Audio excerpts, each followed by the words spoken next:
And here's what's interesting. Dr. Yosef's PhD was in PE with a specialty in biomechanics. And I hear it from coaches, and they want, oh, he needs to be able to bench such and such. The best benchers in the NFL, you don't even know their names. And the guy who broke the record, is he even in the NFL? I don't know. I don't think he had a career. So a lot of this stuff just gets so hyped up. And the reason why is this. What's up, everybody? Welcome back to another episode of the Cheeky Midweeky, where we are making strength and conditioning not boring anymore by highlighting the practitioners that make this the best field in the world. We have Yosef Johnson on the show today. I got goosebumps going on right now, Yosef. I'm excited. All right, we've been talking with Jeff.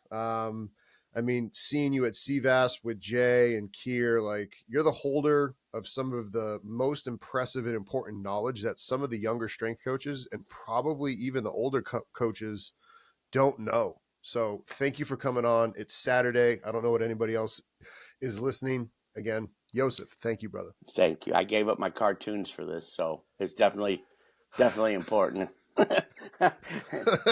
My kids are watching cartoons, right? They're watching Garfield. What's yours? Any of them. I love the Cartoon Network, like just all the old school stuff, Bugs Bunny and all that kind of stuff. That's my stuff right there. So, yeah, I'm bypassing it today just for you. So that tells you how much I value the invitation to be on. I appreciate it, brother. And Jeff did not get to be here. He did not, but he said I could use the phone a friend. So if I get stumped, I'll call him. So, you have a collection of some of the best texts and authors in our field of strength and conditioning. Let's just start with why do most strength coaches not know some of these names as well as they should? Isserin, Yeses, Bondarchuk. Let's just start with those three. Yeah, I think that this is interesting because I started ironically, 30 years ago right now, in April of 94 is when I started. Probably literally right about today, somewhere. It was towards the middle to end of April when I went out to see Dr. Yosef for the first time. I think that, at that time, the Soviet stuff was still fresh in a lot of people's minds, from the 80s. It was 94. So it wasn't too, the Soviet Union only collapsed, a couple years earlier, 3 years earlier, I think. And a lot's happened since then. So back then you had a strength and conditioning coach, maybe one, and they were actually somewhat influenced by the Soviets. They didn't know exactly what they were doing, but they were influenced by them. And I think what's happened since that time is that we fooled ourselves into thinking that we're advanced. So there's an unawareness. There's a lot of reinventing the wheel now. And I heard this just recently, not too long ago. Somebody was telling me that somebody was saying, hey, this study was done in 2012, but, you could still consider it new. Well, I'm like, okay, 2012. What original research was done in the United States that's valuable in 2012? Point me to that, because I disagree. Name me one thing in the United States that's original, that's broken new ground in the United States in the past 30 years. Nothing. And I'm saying this even as the publisher of Brian Mann's book, The VBT. Now, this is new to everybody, but they don't realize, and he'll tell you this, it's 50-some years old. They were doing this in the 70s. Bondarchuk has been doing it forever. And Carmelo Bosco really started to perfect some of the ideas in there in the 80s. So there's nothing new going on. So I think the biggest problem is this. Back in the 90s, we knew we didn't study athletes. We kind of knew that, right? There was no university stuff. You could get degrees in PE. And here's what's interesting. Dr. Yosef's PhD was in PE with a specialty in biomechanics. But like he said, you couldn't get the degrees. You know what I mean? They weren't the same. So he had a physical education degree with an emphasis in biomechanics. But he said he learned most of his biomechanics knowledge from the Russians later. He said, he knew the rudiments, right? And he said, and then he started to read their stuff back in I think it was the late 50s, mid to late 50s after Helsinki. And then that's how his education started. So to answer the question, why don't they know? I think because number one, enough time has passed to where nothing was going on with the Russians in the lifetime of the new strength coaches, right? You could be a strength coach now born in 2000, right? Yeah. Right? And so the Soviet Union had fallen apart. The other thing is that the real deceptive part in the United States is that because we're so good at so many sports, we automatically think that means we must be the best at training athletes. You know what I mean? Ooh. We don't see the, Ooh, you don't see the, from my generation, I'm 54. I grew up in the 70s and 80s.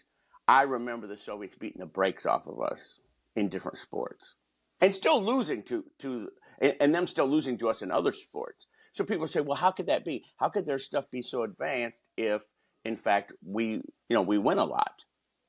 Well, the answer to that is we have a much, much better genetic pool of talent, number one.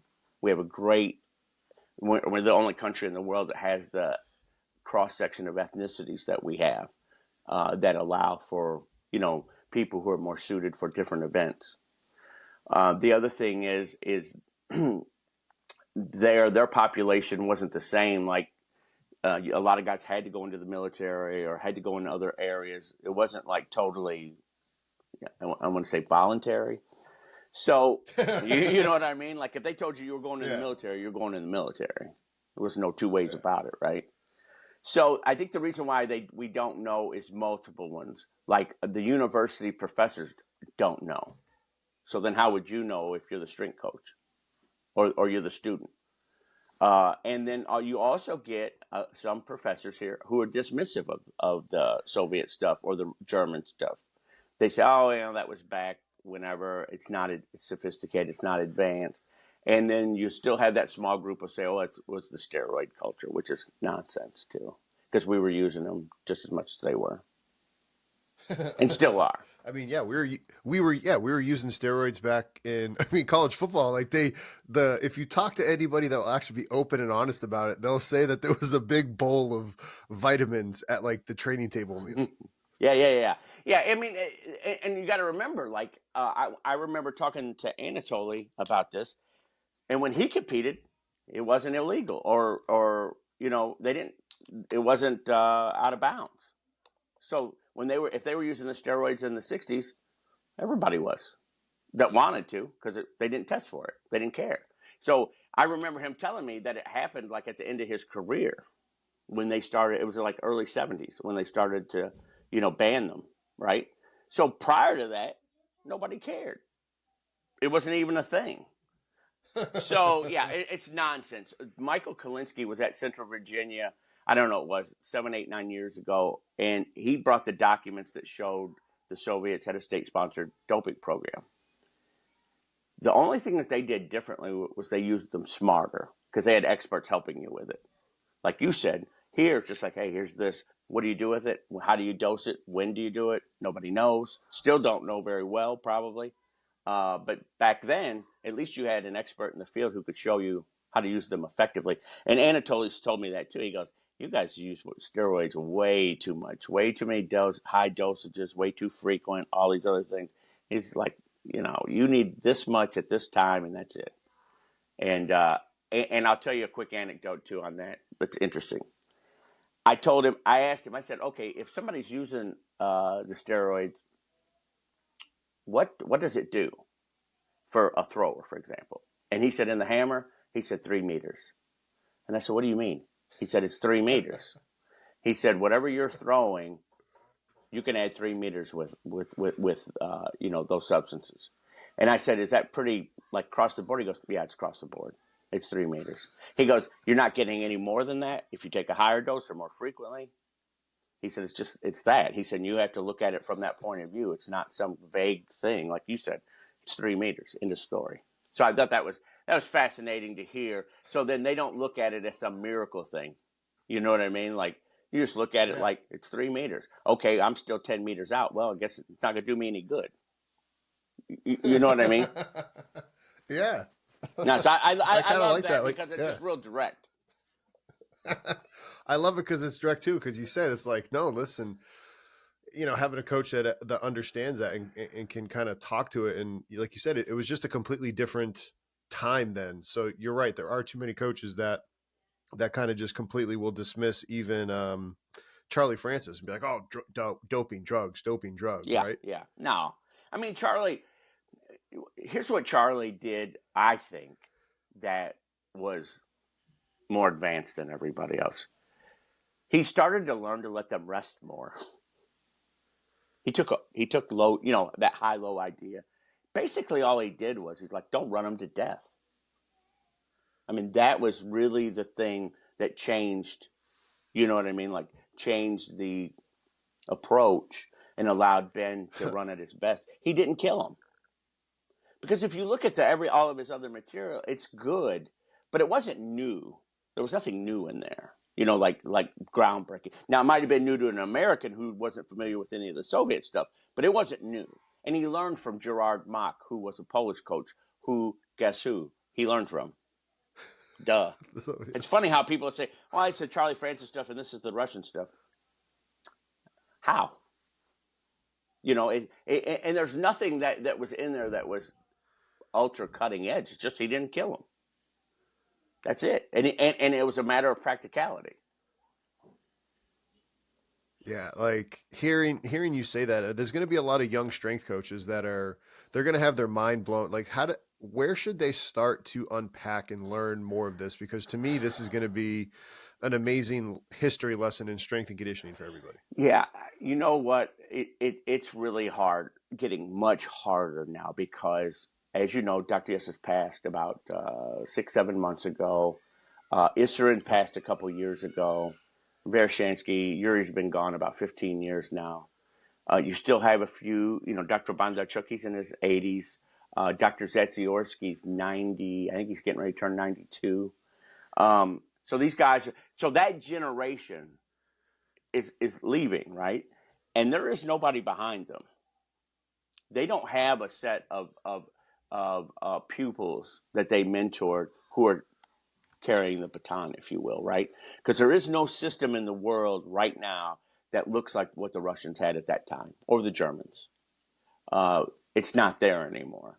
The smart people. System meaning from like a from like a centralized point of view. Yeah, and even I should say, just from a university point of view, like when you go to the university and get a PhD, let's say in biomechanics in the United States, could you possibly have a roundabout knowledge like that of Zetsyorsky? Is it even possible? No. Ooh. Are there any professors in the United States who have the knowledge Zetsyorsky has? No. You know what I mean? So what are you going to do, right? We don't have the baseline people to carry it forward. So it's really tough right now to do that.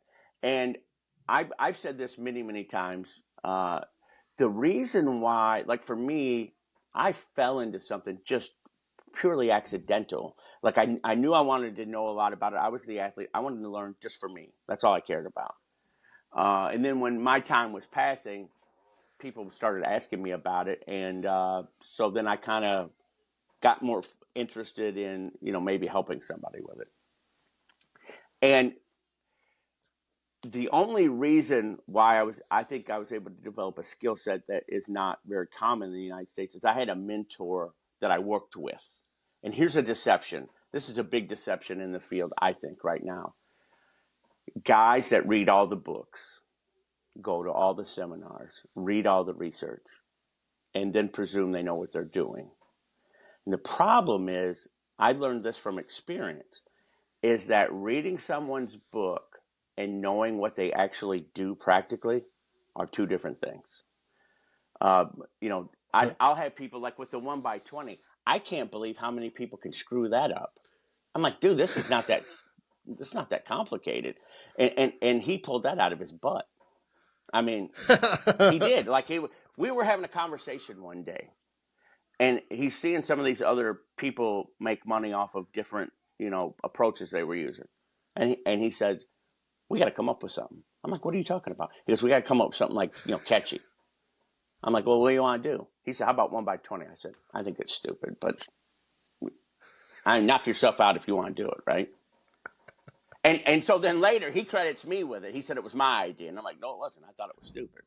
I remember it specifically, and then I hear people. I've heard lectures, people giving lectures on the 1 by 20, and it's not the 1 by 20. It's just a general preparatory phase. It ain't that big of a deal. He just was trying to, get something that would be a little more marketable. It's not a system. It's the freaking GPP. It's not that big of a deal, and Yeah, and exactly. it works. And then y'all hear people, oh, well, it works here, but it doesn't work over there. How do you know? Did you try it?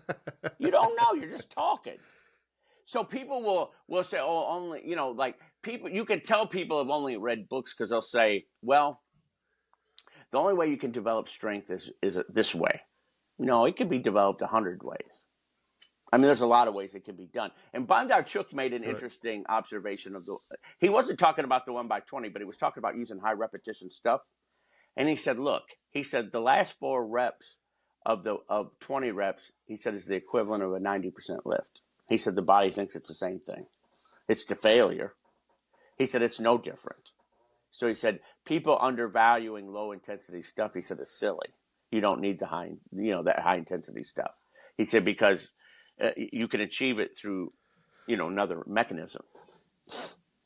Looking to expand your education further, but you don't want to pay the massive fees of going back to school?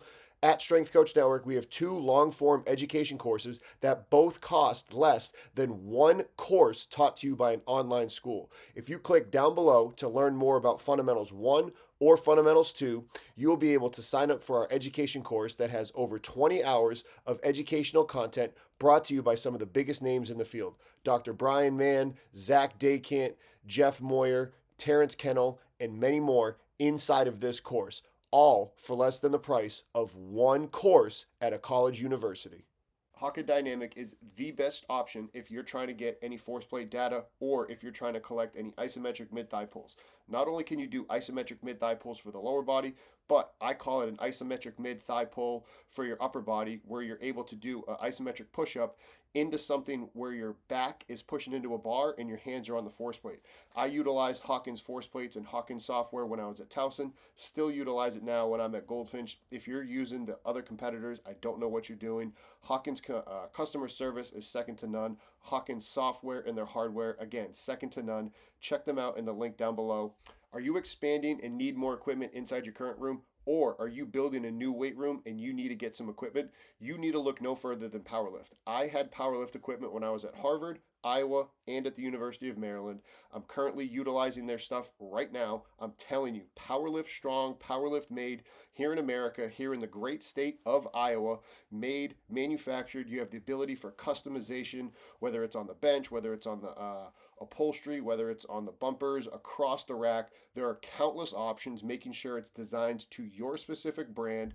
It's Powerlift made, it's Powerlift strong, it's not cheap like all the other competitors, and the people inside of Powerlift are people that you want to be with. Check them out in the link down below.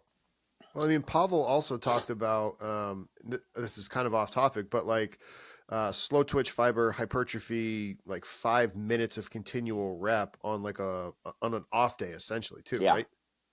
Like, so there's just so many of these different modalities that most people aren't willing. I mean, it's going to take a little bit of time to read some of the texts that you're referring to that you have that are, kind of cornerstone texts. Like, it's not as dense as super training, but these are texts that require some people to actually put in some learning. Yeah. Like you said, it's not taught in the university setting. Yeah.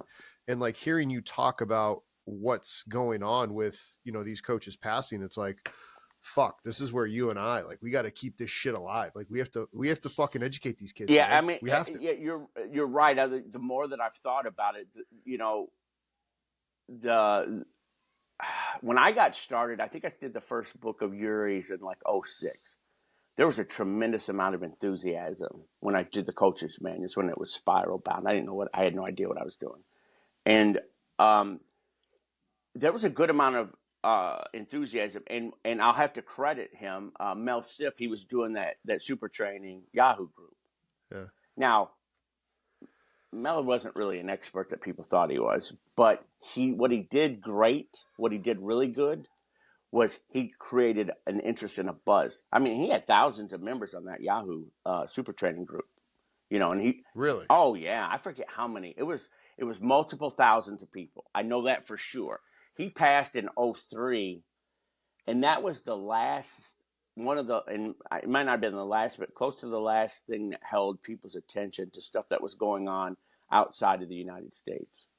You know what I mean? Like it, because right now, like, what do we pay attention that's going on in the outside the United States right now in terms of strength and conditioning or performance? I don't know of anything. I mean, there might be, but it's minimal, right? So we think that what's being done here in the U.S. is cutting edge, and we're probably, my guess is we're about 30 years behind where the Soviets left off 30 years ago. Is my guess. We're way, way, way, way, way behind them. I mean, it's really ridiculous. And the evidence is this. This is the evidence. The evidence was the Oklahoma State study. Over the 7-year period, and they found no one got faster. They got a little bigger, a little stronger up to sophomore year. And then after that, they stopped doing that, and they never got faster. And I think that was a 7-year study. That's the evidence to me, right? That tells you, well, what are we doing? We're not even getting a result. They get bigger, and they get stronger, and that's great. There's nothing wrong with that. But we both know that, getting stronger is not that big of it's not hard. No, it's really no, it's not hard. It's just really simple, actually. It's very simple. It's very simple. I have one of my kids that I've worked with since he was younger. He's 19. When he was 17, he weighed about 235. He was a linebacker size. He got more reps on the 225 test at 17 than the guy who was number one at the NFL Combine that year. He got 29, and the guy that was number one that year got 28. And he was 17. Now he's 19, and he's in the 30s on that rep range. And I don't even care, but it just happens, by just doing what he's supposed to be doing, right? He just, that part is the easy part. The hard part is to make him a lot faster. That's harder, right? Yeah, making somebody faster is so much harder. Infinitely harder. And so point is that we get deceived very easily by, if somebody looks the part and kind of can lift a lot of weight, you're like, oh wow, he can play football. But then when you go look at football players who are the best at what they do, they don't fit like Randy Moss did not look like a football player. Look more like Devonta Smith just signed a massive contract. Did you see that? It ran past. Yeah, I was looking through it, and I didn't read the details though. Dude, Devonta Smith, and so Kier texted it, and by the way, Kier says hi. He texted me earlier before we got on. But Kier sent it in a group chat with me and Jay and a couple other strength coaches. And shout out to anybody in the side check listening to the conversation. But essentially, Devonta Smith, remember when he won the Heisman back in Alabama, the wide receiver? Okay. He was like 170 pounds. Yeah. And he won the Heisman Trophy as the best player in college football. And everybody started dogging him on he's too small. Yeah. And he just signed, I'm going to look it up, Devonta Smith. His contract right here was for 3 years, $75 million. And he was getting made fun of. They're like, he's too small to play in the NFL, right? And Kier's example too that he would always talk about is like, Devonta Smith is Devonta Smith, and that's what makes him great. He's his size. Megatron was Megatron size. I mean, for you being in Detroit, right? If you made Megatron try to lose weight, he wouldn't be him. If you made Devonta try to get that's the problem. And when I was talking to scouts at Towson, when I was the head strength coach, I would always be like, well, why do you want him at that weight? And they didn't really like when I asked that question. Because they didn't know the answer. That's why. I know. Yeah. They don't like it. They didn't. I was like, well, why do you want him at that weight? He doesn't, they're like, well, most people are at can he add 30 pounds? I was like, why does he need to add 30 pounds? It kills me when a coach tells me what the guy needs to weigh. So based on what? What? Tell me the facts. This is what I want. That's what you want because it looks a certain way and it makes you feel better, right? It's intellectually lazy. It's because you don't have any other ideas and you don't know how to do anything else. So you say, oh, well, he just needs to be bigger. I disagree. You know, I'm not saying that, you know, that a lineman should weigh 180, but this fixation on body weight or size, it doesn't hold water, right? Like it doesn't make any sense. And so we get impressed if a guy looks the part, especially. You know, we're like, oh, that guy, he's an athlete, he's a stud. Well, what does a stud look like exactly? You know, and I don't know. Like, is there a manual for that? So it's very intellectually lazy. And the other, it's certainly not at the quarterback position. Like, look at Mahomes or Brady. Yeah. I mean, Peyton Manning is the most unathletic looking guy. You know what I mean? Does he look the part? I don't think so. And I always say this. I always go back to the story of Rasheed Wallace when he played in the NBA, and the people they were bitching about different things about players and whatever. And he said, "Listen, the only thing I'm worried about is the CTC. Who's cutting the check?" He goes, "They cut my check. I don't care what they say." And it's the same thing.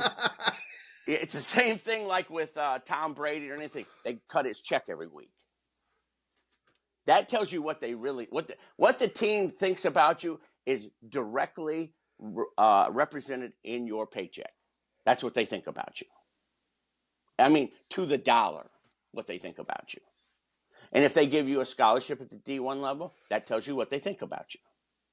So all that other nonsense doesn't matter. When it actually has to come out of their pocketbook, that's when you know the truth about things, right?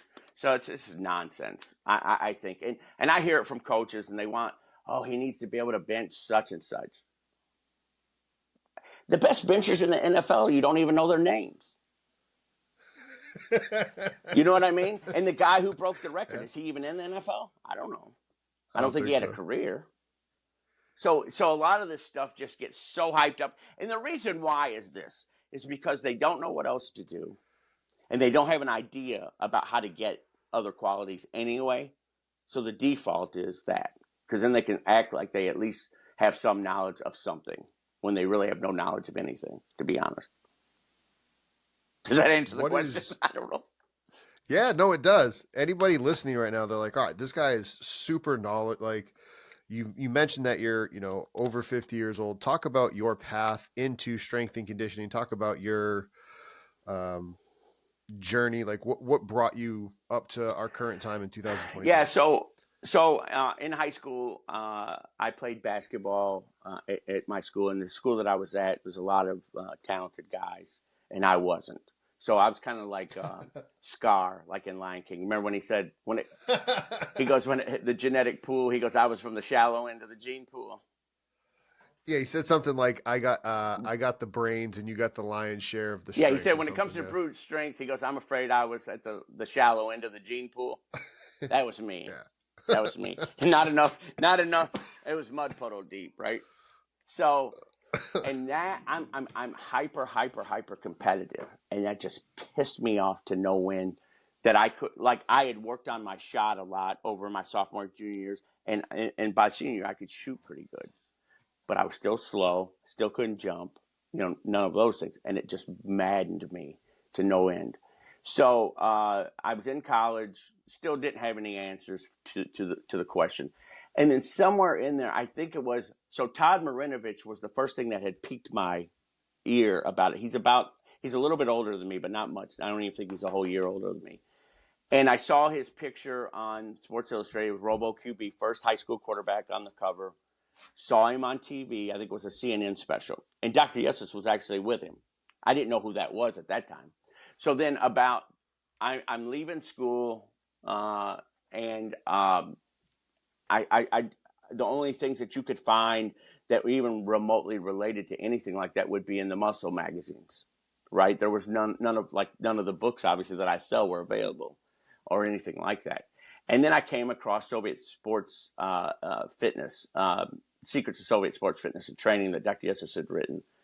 And then that's when the light bulb went on. I look on the back cover. Todd's on the back cover. I'm like, wait a minute, this is the same guy. So I called over to Cal Fullerton. He was already retired.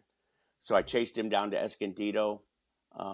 in January of that year. 3 months later, I flew out in April. And then that's how our connection started. And, we stayed connected the whole time for the remainder till the end of his life. It's funny because I think it was easier for me because I didn't have any preconceptions about anything. I didn't think I knew anything. And I didn't think I knew anybody else who knew anything. So I was just a blank canvas for him, right?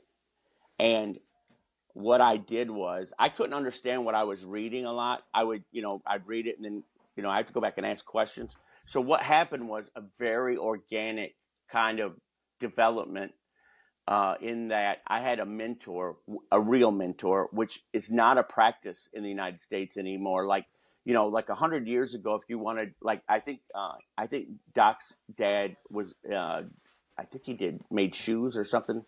It was some trade, but he had to have a mentor. And then you did that for so long. It's kind of like how plumbers do, right? The apprenticeship. It's an apprenticeship. That's how it should yeah, be. like a plumber or an electrician. You've got to do an apprenticeship. And so basically, for me, I got to do an apprenticeship with, one of a world-class scientist, and the only one who spoke English. So I learned a lot by doing. We worked with athletes together. We'd get we'd start working with somebody, and then I'd be on the phone with Doc. I'm like, okay, Doc, what are we doing? And then I would film what we were doing on a camera, send it to California. He would record over a micro cassette, send it back to me. Nothing like it is now, right? It'd take 2 weeks for us to get one thing done. But what happened is the first thing was I learned, he taught me how to think critically, like how to take things apart and ask the right questions. Then he taught me to appreciate the other people, Yuri and Anatoly, and kind of what their contributions had been. And kind of how to understand, like when I was reading stuff or anything like that, kind of how to comprehend what it was because I have no background. I still don't. And then at around 10 years, about 20 years ago, I started to meet other people in the field in the United States. And he used to tell me all along, he goes, listen, these guys don't know anything about the field. They don't know what they're doing. And I was always like, nah, he's crazy. I mean, these guys got master's degrees. And they're like, oh, yeah, we love the Russian stuff and whatever. And he goes, yeah, they're just saying that. He said they don't understand it. And so after I started meeting people, I'm like, oh, he was right. They don't know what they're talking about, even at the pro level or the high D1 level. And then what I found out was maybe the higher level you went, sometimes there was an inverse relationship with knowledge. Yeah. They were worse at the higher levels.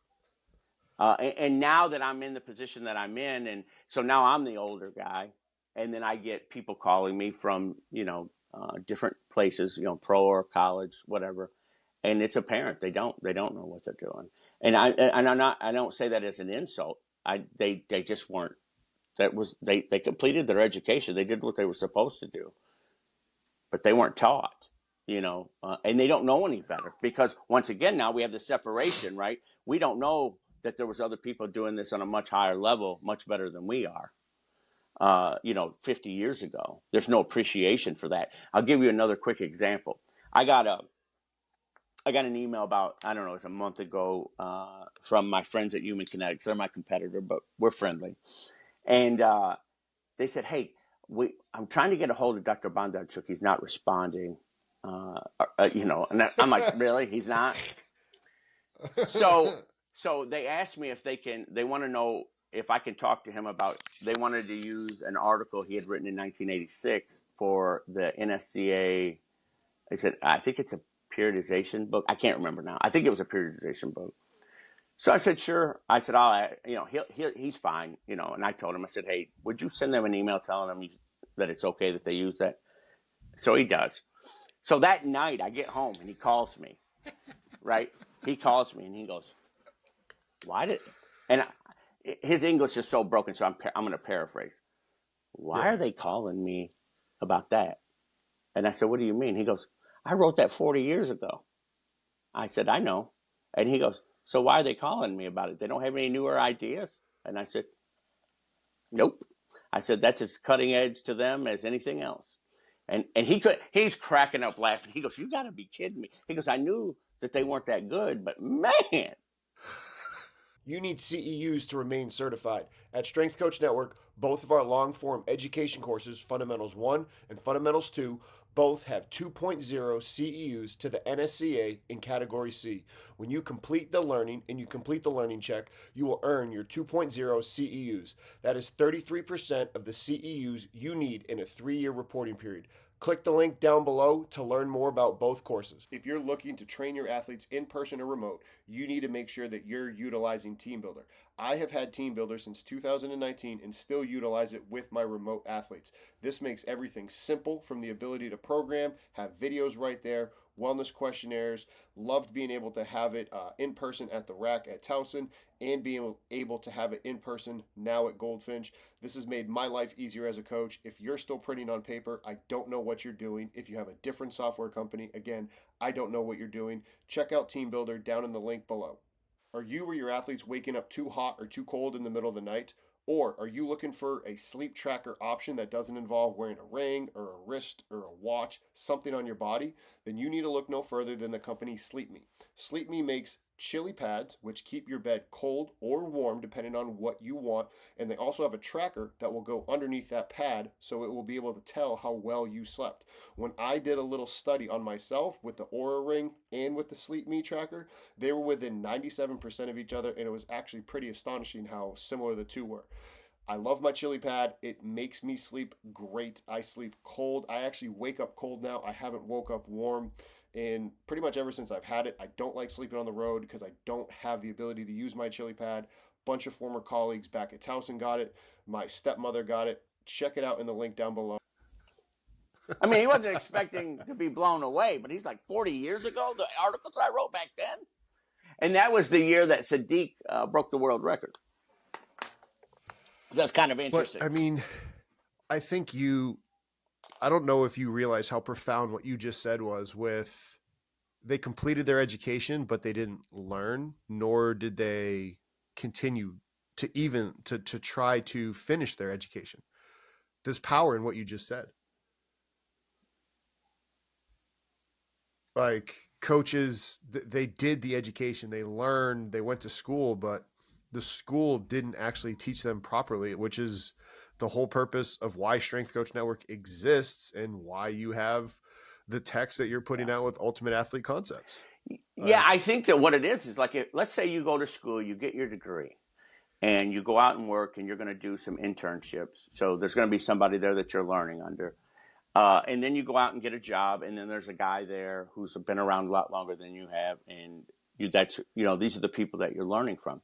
If they didn't get it, that education either, then you can't be blamed for that. And I don't like it when people, and I'm guilty of it. Like, I'll mock. I'm not very classy. I'll say that. Yeah, I'll do the same. I'm trying to get better. Yeah, I'll mock it a little bit because it is kind of funny. Because when people are pretty sure they know everything, and you're like, and they don't know anything, but it's not their fault. And I mean that sincerely. It's not their fault. And I don't know how to do it, how to handle that, because I believe that we've gotten worse instead of better. And from the guys that I've talked to that are friends of mine in the field, things have gotten worse because we think that we've gotten more advanced. In fact, we've gotten further off of the trail, in my opinion, because now, you have a lot of things I think that are red herrings, if you will, like they're distracting. And let me explain why. If I'm listening to a podcast right now on strength and conditioning, and this is not a knock at anybody, I hear more and more and more conversations about we got to get buy-in, and we got to do this, and we got to connect with our athletes. What's that got to do with you knowing how to do your job? Like, if you're a physical therapist and you're doing a podcast, right, and they want to talk to you about what you do, what does your connection to the patient got to do with anything? Or buy-in? They buy in when you know what you're doing. But if you're really having to sell it, it's not that good. I mean, let's be honest. If you're having to sell it, sell it. Now, I do understand, you need a connection with the athlete, and you don't want to be a dick and whatever. But if that's your focus, that's a problem.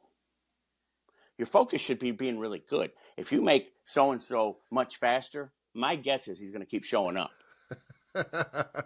You know what I mean? But we know from the Oklahoma State study that doesn't happen. So when you bring them into workouts and they come out beat up and sore and can't walk and don't perform better, that's why you need buy-in, because it sucks. It's just the truth. And so I don't understand that. To me, I'll hear him talk about, we need to work on mobility. I don't even know what that means. Mobility. Or, all this different stretches and movement, functional movement and stuff. It's like, listen, number one, I don't even know if everybody knows what is actually functional movement actually is. Exactly. What is it? Tell me. If you can get in the positions that are required in your sport, problem solved. Am I right? I mean, what movements, what mobility do you need beyond the mobility that's needed in the actual sport? And then when they say, oh, well, these things are needed in the sport, really? Who's the biomechanist that established that in the United States? Who established that? I don't know who it would be. Do you? No. So a lot of these suppositions are faulty, in my opinion. They're distractions from, is he faster? Can he jump higher? Is he quick? Can he change directions? Those are universal qualities in most team sports that the head coach would be very grateful for, and so would the athlete. And you don't have to get buy-in for that. Amen to that. You talked about Todd Marinovich a lot, and there's a guy on social media that's is bastardizing and ruining Marinovich methodology. Yeah. His name, he goes by like Power, but his E is a 3. He is doing some absolute just awful training. Yeah. What is the Marinovich methodology to clear and to talk about it? Because this is something that Scott Prohaska has talked about with me, but I want to hear it from you. So here's the thing. When Marv brought Todd to Dr. Yosef's, Todd was 13. Doc worked with him until he was 18, right? But when he left for school, when he left for USC, and then that was it. The contact was broken. And during that time, when there was a lot of publicity, Marv was getting a lot of the credit for it, right? When in fact, Dr. Yosef is the one that had developed him up to that point. And then from that point going forward, I don't know what happened there, like how that all evolved. But then Marv started to develop his own system. Everything that I've seen from it, and I can only speak to what I saw, like what I see represented on the videos, is nonsense. All the I've seen him do a lot of this barefoot stuff, and not that there's anything wrong with it, but there's nothing groundbreaking about it. And a lot of the different exercises and movements, none of them make any sense. And I think, correct me if I'm wrong, he worked with Troy Polamalu, right? Yep. Did Troy ever get faster while he was in the NFL? I don't think so. I don't think so. He was good at it. He was good, but he was good before he met Marv. That's my point. Correct. Yeah. And he didn't become remarkably better while he was in the NFL. He stayed very, very good. And I hear some people, I'll give some people credit. They're like, well, we helped him maintain it for longer. Touche. That's a good thing. And I'll give you that. But ultimately, that's not our job. Our job is to make you get better at all of the different, qualities or you know what I mean? So Marv, there was another guy, I can't remember the guy's name, that represented the Marinovich thing. And also, Marv's brother was involved too. And I think he's still alive. What happened was, this is what Dr. Yosef told me. I wasn't there, and I didn't know Marv or Todd. He told me, he goes, Marv would call everybody and listen to everyone. He goes, and the problem was it became a jumbled up mess of different things. He said, because Marv didn't understand it well enough either. He said, so he would be listening to all kinds of different people. And then it would come in this just, I don't know, mixture of a bunch of stuff that didn't necessarily provide any fantastic results. And we got to remember this too. Let's say, for example, if somebody does get the athlete much faster, he's an anomaly. So am I right? No, I laughed because you're right. It's an anomaly. So here's the funny part. You are competing against people who aren't very good, and you're still not standing out.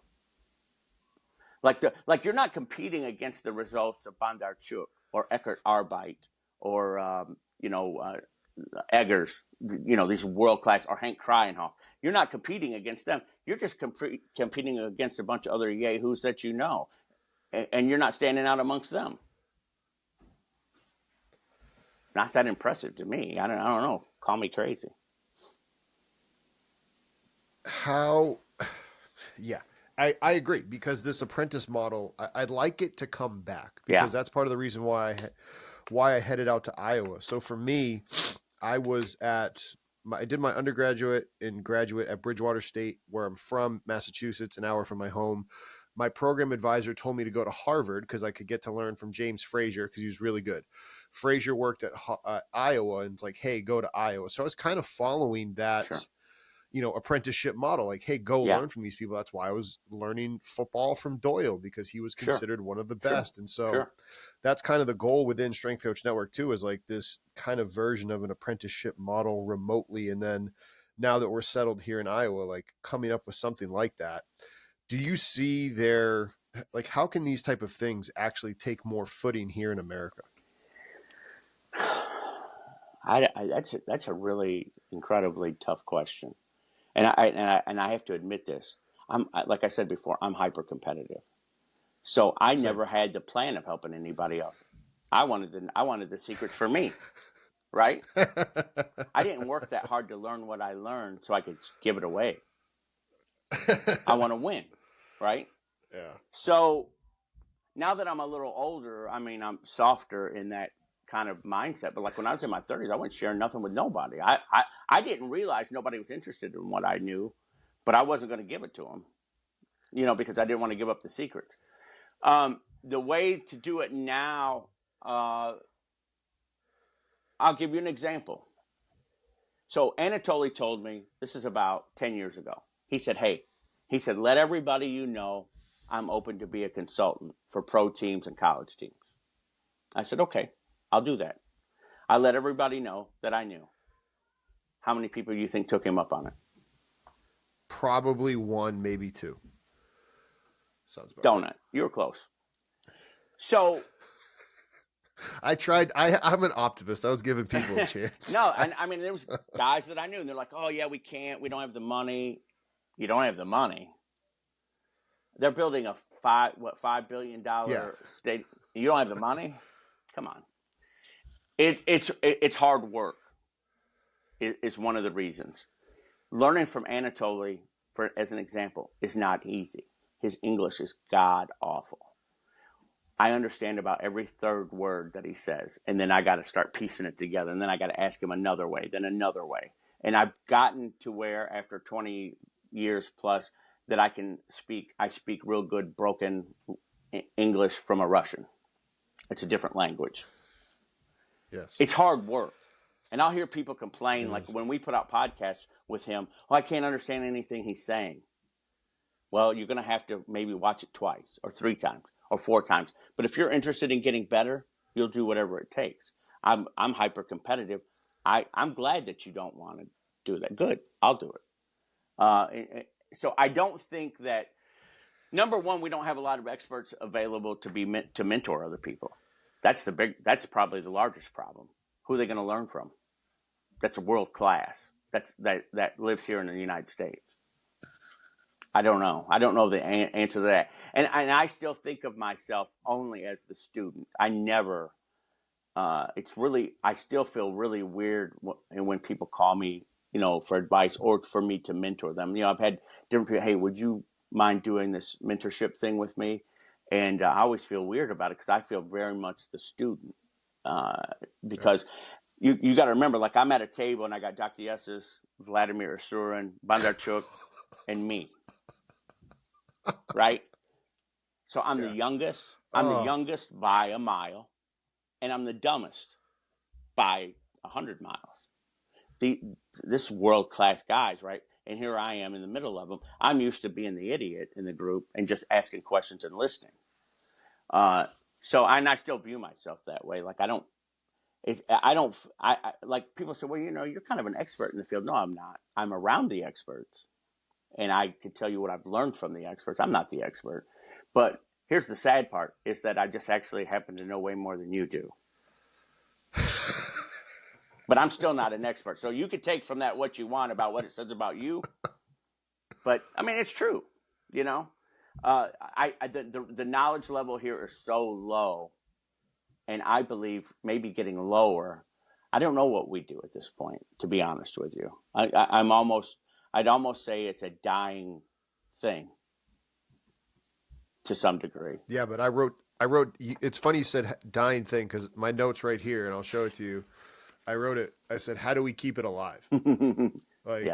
How can we keep it alive? How do we is it, I don't know, but it's on life support. This is what we're supposed to do here. I don't care. I've seen things come back from worse. I would love to think the same way. And believe me, selfishly, I'd like it because I would sell more books. If that were the case.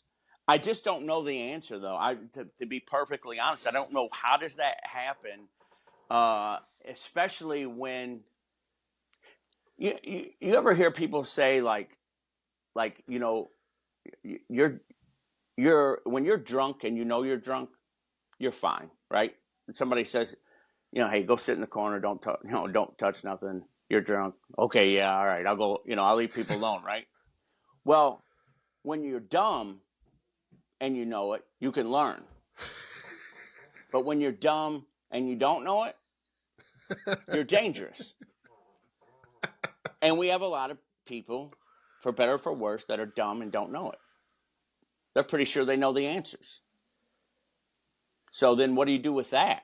It's more, I don't want to say insurmountable, but it's hard, much more difficult to convince someone who already believes they're pretty sure they know what they're doing. And you see this a lot. I told Brian Mann this a couple years ago. I said, you know what I just realized? I said, you guys, speaking of guys with PhDs who go give lectures, I said, you guys basically give lectures for each other to impress each other.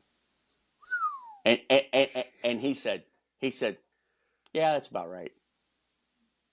It's a performance. How many lectures have you gone to that you could take something home and go try it? Not very few. That's why that's the whole point of what we have at Strength Coach Network, so coaches can. But a lot of the time, I'm like, what is this person talking about? They don't know either. Look, here's what's going on. It's fraudulent. It's very fraudulent. Because what's going on right now is this. They'll get off into some minutia of some esoteric whatever nonsense, right? And it sounds so cool, right? We use new words and all this stuff. And I'm the turd in the Cheerios when I say, well, what are the results? How does this affect the metrics that we care about? And there's no way. They get offended that you asked. They get offended, right? And if you say, well, how are you getting them faster? Well, there's lots of factors involved in speed development. I didn't ask you all that. You're like, I know it. That's why I'm asking you. I know. I'm aware. No, I would like to hear some of yours because I know how hard no kidding, Sherlock. I got that part. But what I'd like to see is how you're doing it. And there's people at the theoretical world-class level who aren't getting people faster. Or just marginally. And I know a lot. You and I both know you because doing what you do and doing what I do, we know a lot of strength and conditioning people and a lot of coaches all over the place. I know them all over the world just because of interactions I have. And I know a lot about certain situations that maybe other people don't know about, like the inside of what's going on. And there's a lot of charlatan nonsense, a lot of it. And I'll listen to them, and it sounds so cool, this highfalutin conversation about the development of speed. And I'm like, listen, I always I feel like that book that the guy in England wrote, Will It Make the Boat Go Faster? That's the only question. Tell me how this makes him faster or quicker or jump higher. That's it. And then they'll say, those things are great. Well, yeah, we'd like to see them do that, but, we need some buy-in. But if they're not, like, what if the tissues aren't, optimal, and they've got some of these things, these will help them maximize those other things. I didn't ask that question. What about making them go faster? That's it. They diverge off of the actual subject because they don't know anything about it. That's why. And if I don't listen to hardly anything at all anymore, but every now and then I do just for fun. I just listen. Okay, what are they talking about? And it's the same old nonsense. None of it's about how we're actually going to improve at the thing that we do. Like when I have a baseball player, we have three main metrics and they're the metrics that the major league people care about. So that's what I look at, right? I have a couple friends in professional baseball and one that's a scout who has helped me, kind of know what the metrics are that they're looking at, right? And it's quite simple. Bat speed or exit velocity, throwing speed from the outfielder off the mound, running speed in the 60. That's what they care about, right? So when I talk to the athlete, I say, when we first start, where are you at on that? And give me those numbers, right? I get the numbers, and I say, okay, here's the goal. You're throwing 91 right now. I just had this happen in the last 6 months. A kid came to me, he had Tommy John surgery. Prior to the Tommy John surgery, I think he had topped out at maybe 93 at one point. And so he asked me to help him long distance. I said, sure. I said, here's our goal. We want to get to 95 by next summer. And mind you, coming off of Tommy John, right? So we want to go further than he had ever been, right? So I don't know, it was about a month ago, a little over a month ago, he hit 94. So that's good. It's a PR all time. And now we're in the hunt for 95, and we're hoping to get that. I'm thinking by the end of May, maybe. But and then we looked at another kid's exit velocity, or what's the furthest ball that he's hitting the game. That'll be something that for me anecdotally just gives me some information, right? Because you can't tell all the time in games like how hard the ball's actually being hit at the high school and college level. And I'm only looking at the metrics of. I said, you tell me what those metrics are. We set a goal of where we want them to be in 6 months, whatever the time frame is. And then we go to get them. And if we don't get them, then I did something wrong. End of story. Now, you never hear anybody talk like that. Never. If there's a guy that runs a 4.3, you won't hear anybody saying, I'm going to try to get him down to a 4.1. Nobody's even saying that. They're like, he's fast. You just don't want to mess him up. Mess him up? How are you going to mess him up? If you mess him up, you're stupid. This is what you do for a living. How do you mess him up? How? You know what I mean? So my point is that if you're dealing with the athlete, what are the metrics that matter, at least to the people who evaluate, who cut the checks? Either a coach, or a general manager. What metrics do they care about? What are they right now? How far away are we? And how long is it going to take us to get to those metrics? Now, if I got a basketball player, I can't control all the other, like I can work on his vertical jump, his first step, his speed, like for him to be kind of strong. And then the rest of it is other things that aren't my thing, like shooting or ball handling, those aren't my thing. But on the things that are my thing, I want to be able to measure them and then improve them, and then come back and measure again to make sure that I did what we set out to do, right? To me, it seems very simple, but people make it so complicated with things that do not matter. I could talk to you for literally hours upon hours because I feel the exact same way as you. Like people try to ask me questions as mentors, and I'm like, listen, I've been doing it for 14 years, but that's not long enough. And I am around in proximity to coaches where I get to learn from them. But yeah, I could literally talk to you for hours on hours. Well, you're one of the few, because most people don't want to hear me running my mouth. Like we're gonna. To me, this you and I are gonna we need to keep the conversation going, whether it be on the show or texting. But we have to find a way to get people reading those texts. I personally, I'm gonna ask you to put together like I'm gonna look through the site and I'm gonna buy a bunch of the books and figure out like a curriculum or something, because I've wanted to read more of those. So we'll figure it out from there. Anybody that's listening, I'm going to put the link down to Ultimate Athlete Concepts so you can get some of these books and we can start to bring this to life, because it might be on Life Support. It might be dead. We might be raising this thing from the dead again. Lazarus. I don't care. Like, Lazarus, we're going to bring Lazarus back. Like you may have be dead, but we're going to bring it back to life. Yosef, go watch your cartoons, brother. I'm going to go coach my kids' soccer. All right. I appreciate you, brother. Thank you for what you're doing. Keep fighting your fight. I appreciate you too. And then, and I made it all the way to the end. I got to tell you two quick things. Made it to the end. Please, no, go ahead and tell. Made it to the end. I want to respect didn't your have time. to phone Jeff, so I'm kind of proud of myself there. I'll call him and let him know. Like, bro, I made it to the end. I didn't even have to call you. And then I got to tell you one quick thing about Kier. I thought about this when you mentioned it earlier. This is great. So this is the first year or second year of CVASP. I think it was second year. Yeah. So I'm going to CVASP. My oldest son is with me. He was just graduating from high school, so he was going with me. We were in the room.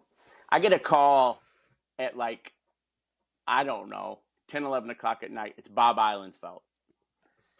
And Bob, people who don't know, he was the angry coach. He passed away. Gosh, it's been 8 years now. He calls me. He goes, "Hey, you guys got any space in your room?" I'm like, "What are you talking about?" He goes, I need space for a couple of the guys to sleep." I'm like, "Okay, but in my room?" "Yeah." I'm like, "All right, well, let me look and see if they've got like a, So they arranged to get us like a pull-out bed or whatever in the room, right? Me and my son, we're dead asleep. I gave Bob, I think I must have given Bob one of the keys to the room. So they come in the middle of the night, right? And I don't know anybody. I wake up to Jason Pegg and Kier down at the foot of our bed. "Hey, hi, how you doing? Never met you before. Did you guys sleep okay next to me?" I thought about that later. I'm like, "Bob, how well do you know these guys?" Right? And end up loving, all of them, obviously. But yeah, that was my introduction to Kier.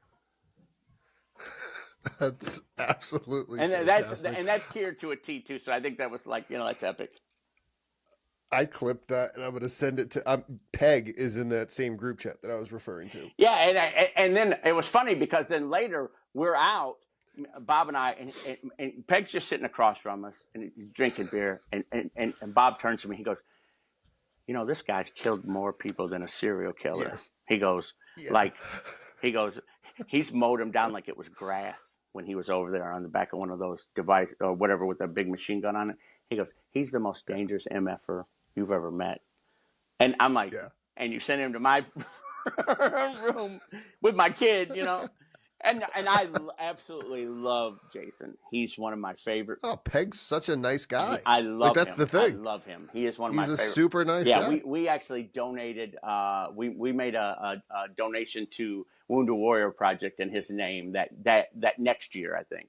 And for him, and then we did one with Bob too. And yeah, and it was just he's one of my favorite people of all time because he has no. It's interesting you say that. Oh, amen. That's my Wounded Warrior card. When were you in the military? Okay. No, but I started. I've been a member since 2020. Apparently. Okay. We just did like a donation in his name, and then we did the Feel Good Foundation for Bob because he was a first responder in 9/11.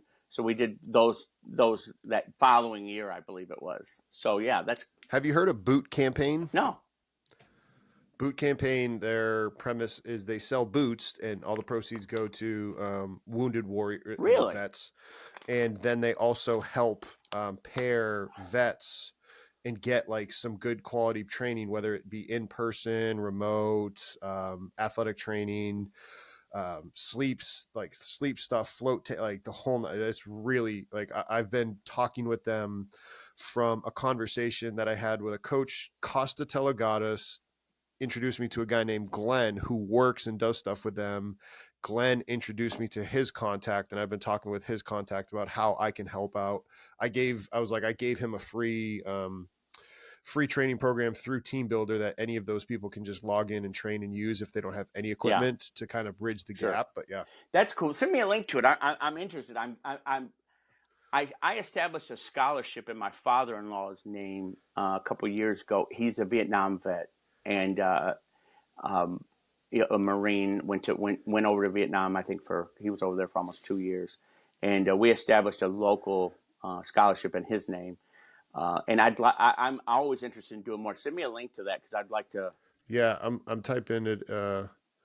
Boot campaign. Yeah, I'm gonna find this and I'll send it to you. But I'm gonna let you go. It's almost 10 o'clock for you. I'm gonna go. We gotta get you to the soccer game. I gotta coach my kids playing some soccer. Amen. All right. Well, you have a great day. If you need anything else from me, let me know. And then just send me a list of the books you want, and I'll send them to you. Okay. Thank you, brother. All right, bro. You have a good day. Thank you. Later.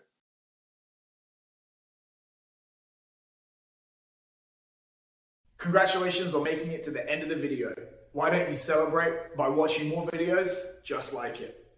You can also help us on our quest to placate the algorithm gods by liking, sharing, subscribing, and commenting. Thank you.